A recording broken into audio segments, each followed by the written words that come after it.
गति 80 शब्द प्रति मिनट। डिक्टेशन स्टार्ट करते हैं 5 सेकंड बाद।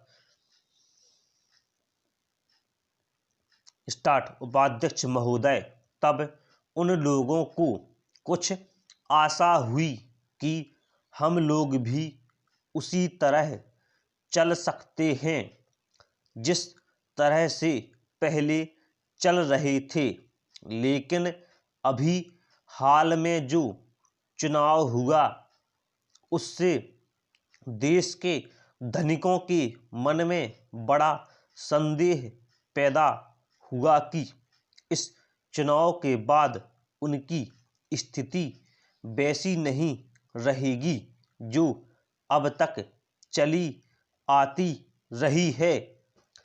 गरीबों और अमीरों के बीच में अब तक जो बहुत बड़ा अंतर चला आ रहा था उसको अब तेजी से दूर करने का प्रयत्न किया जाएगा।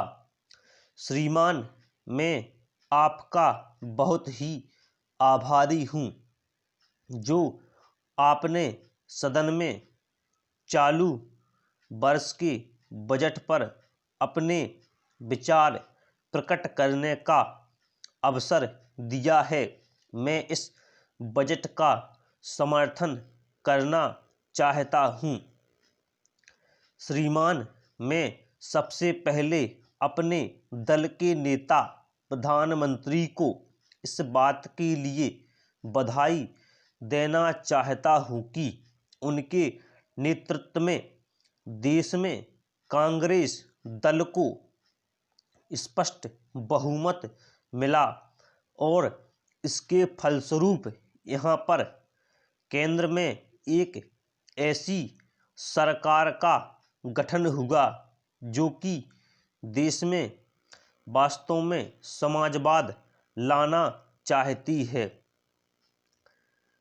मैं वित्त मंत्री जी को इस बात के लिए बधाई देना चाहता हूं कि लोकसभा के मध्यावधि चुनाव में जनता द्वारा कांग्रेस दल को जो आदेश दिया गया था उन्हें स्मरण है और वह तन मन धन से उसका पालन करना चाहते हैं।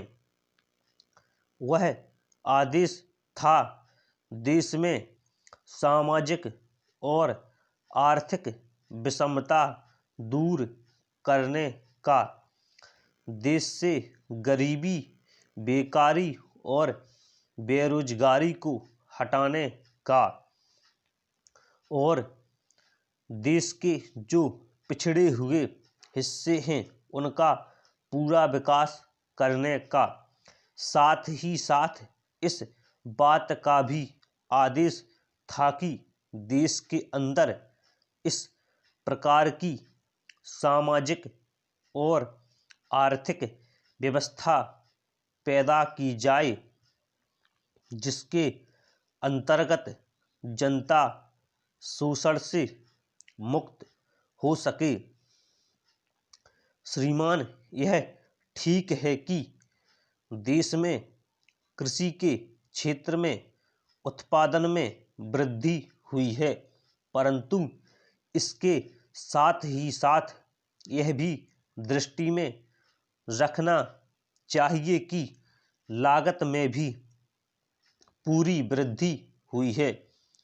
इसके लिए आवश्यक है कि सिंचाई के साधन बढ़ाए जाएं और अधिक उन्नत बीजों का प्रयोग किया जाए।